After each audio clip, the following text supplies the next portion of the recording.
বনাওঁতে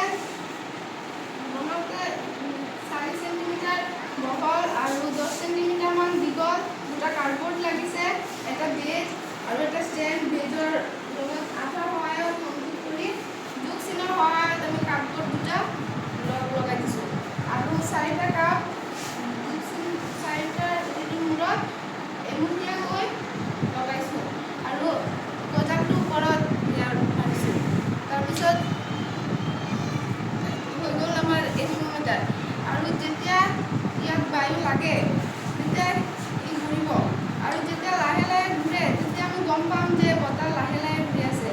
আৰু যদি অলপ তীব্ৰভাৱে এইটো ঘূৰে তেতিয়া আমি গম পাম যে বতাহৰ গতিবেগ আৰু অলপ বাঢ়িছে।